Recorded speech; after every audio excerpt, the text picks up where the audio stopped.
Okay, so the eyeball's open under there, and this is the intake vent, and there's a squirrel cage down there, and it probably is going to be too hard for y'all to see.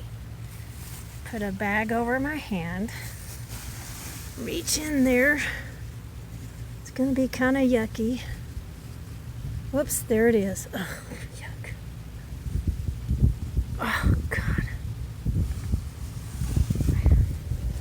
And there it is. Stupid mouse.